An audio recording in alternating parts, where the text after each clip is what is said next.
Hi friends, welcome back to the homestead. Glad you could make it.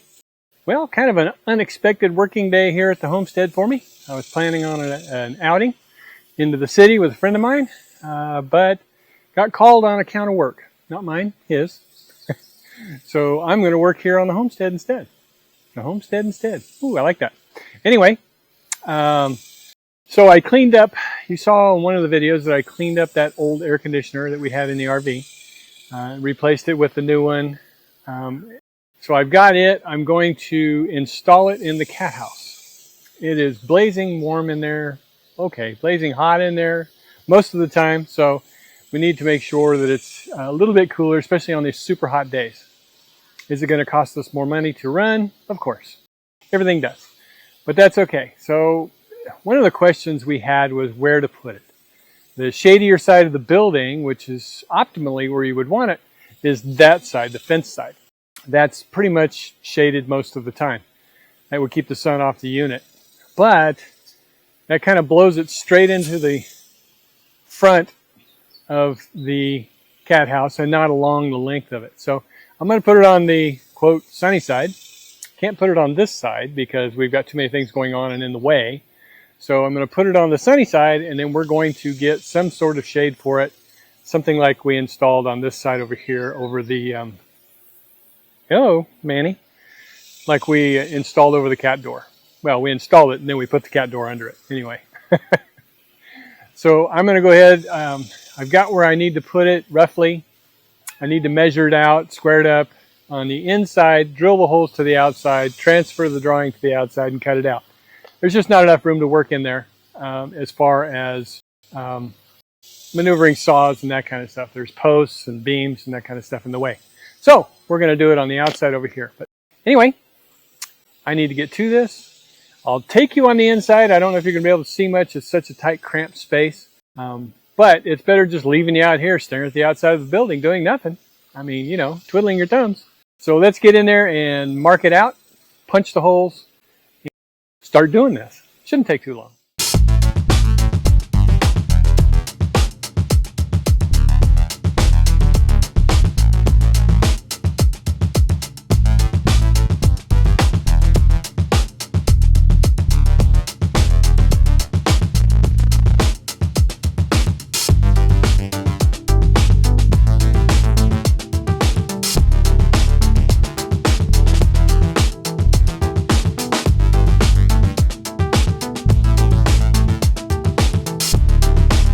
Okay, I don't know if you can tell, but I'm sweating pretty bad. It's really hot and still.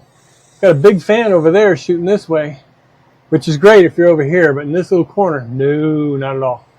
So I've got my 2 reference holes drilled. We'll go outside and see if we can make sense of what I just did on the outside. Draw our square box, make it level and square, and plumb, and all that stuff which should be. And then we'll cut the hole. Say a little prayer, cut the hole. I brought the bigger saw this time instead of the little one because I got to go through a lot more material than I did on just the siding on that other building and when I cut out the cat door. So we'll use the big saw once I draw it all out. We'll use the saber saw to do the corners. And then hopefully it'll just pop right in there. And then we'll figure out how to brace it and keep it in place.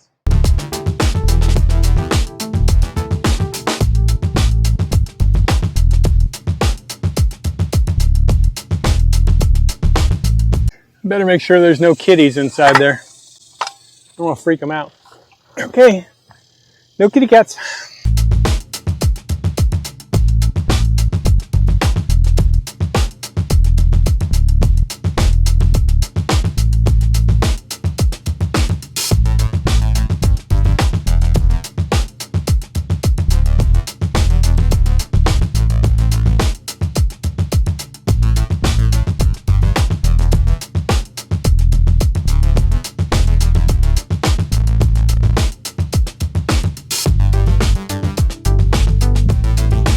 I'm going to have to set it in from the inside.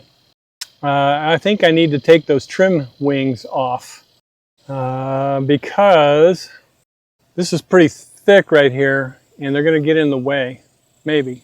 Yeah, I think they are, but we'll see. Okay, well that fits nicely. Does it have enough angle for drainage though? Well, I think it does because I drilled some drain holes in it. Yeah, I think that'll work. I do have a void on the inside behind the upper bracket that I need to take care of. And obviously there's this issue. But I like it. I think that's going to be okay.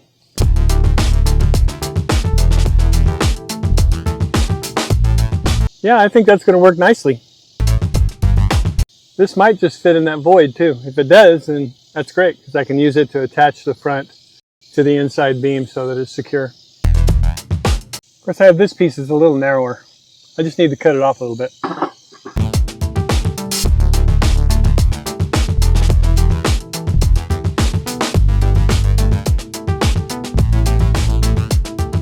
I think that's going to work. Just need to run a couple of screws in from the outside. Single screw right here. And then pack the cracks with some foam. And then get it some power, because it's going to need its own power.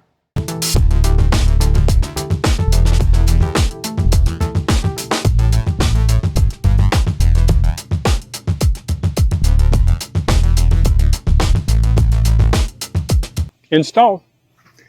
Still need to find some foam for these little cracks and underneath as well. I'm going to keep the bugs out for sure. All right, well, this project actually went way easier than I thought. That's it for this one. Let's see what else we can get into today. All right, we're back. And since I got the AC unit installed in the cat house, I'm going to work on the electrical panel now and make it its own separate circuit so that it's not drawing off of other circuits. You're really not supposed to run those off of extension cords, but I plan on getting a big 10-3 cord for it, which should be more than enough. And it should do the job just fine. So, first thing I need to do though is to punch a hole in the bottom of the box so that I can run the conduit and install the box for the 2 receptacles. Probably should shut the power off too, at some point.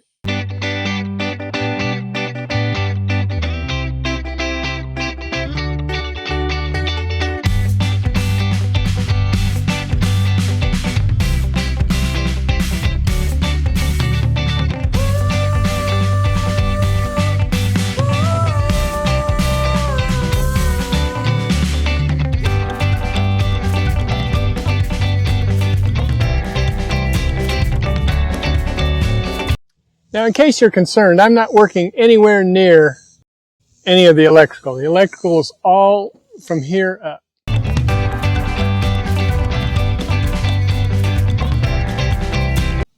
They've changed these a little bit. Well, this is the wrong box. It's not going to work. Well, I can still run the wire. No, I can't. Okay. I guess this job is called on account of, oops. This box here is a 2-gang box, meaning it holds 2 switches. This is the weather type portion, the very front, and the back is the receptacle box. In other words, this is the box that all the wires come into, the conduit comes into, and all of that. I did not buy that box. Dang it. I bought a very deep version of this box. I don't know why. Guess I just thought I had what I needed. It's the same thing. Good news.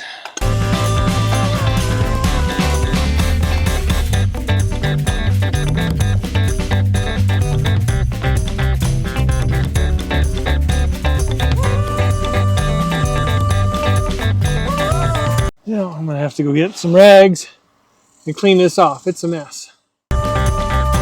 This sealing tape, or Teflon tape as it's more commonly known, is specifically designed for natural gas or propane, hence the yellow color.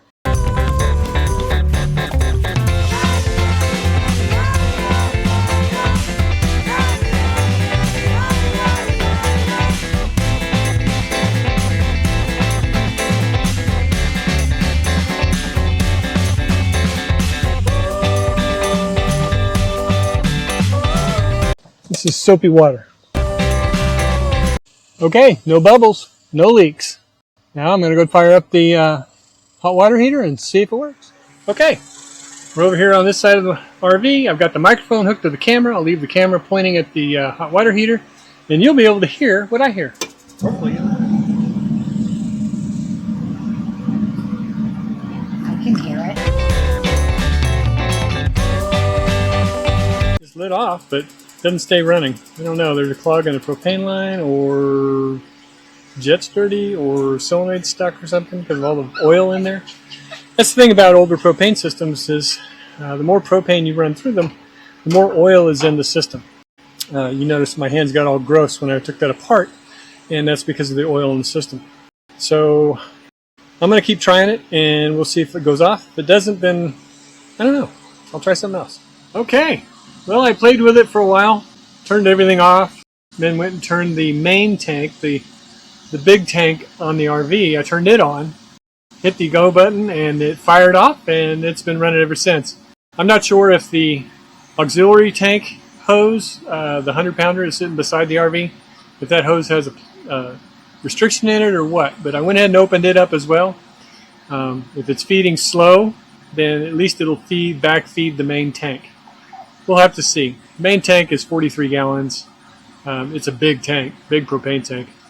And then the auxiliary, the one that sits on the outside, they call it a 100-pounder. It holds about 22, 23 gallons of propane.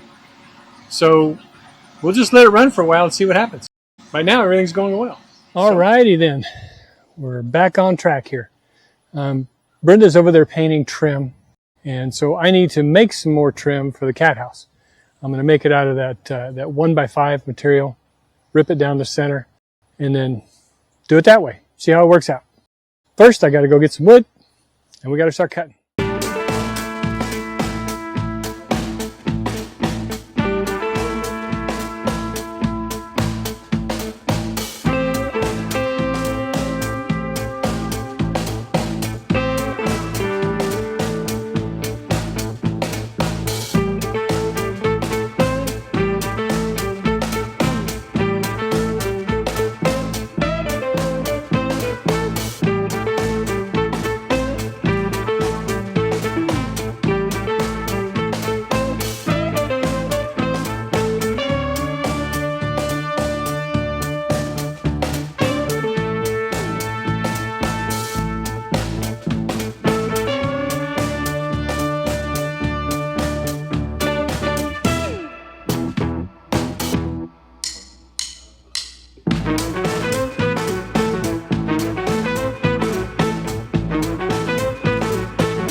I need to go get a drill to pre-drill a hole, give it a pilot hole so it doesn't split the wood.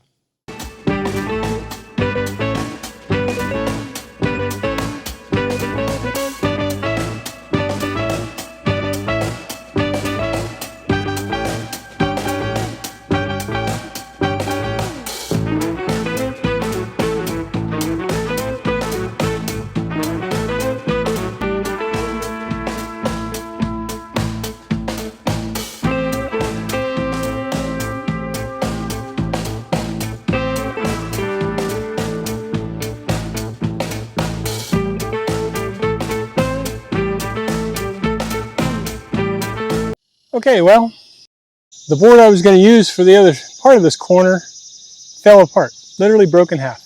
Okay, this much broke off of it. Now it's too short.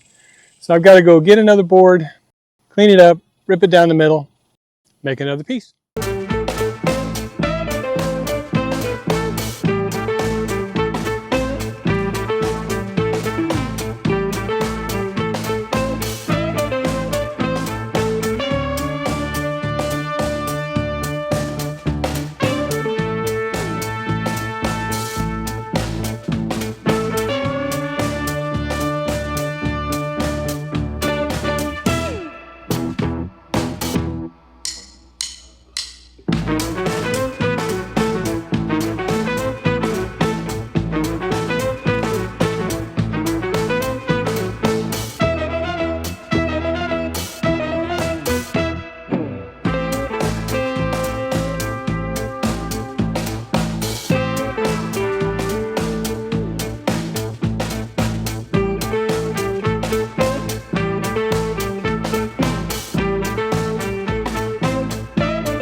Okay, well, that's only 2 corners. So I got 2 more at least.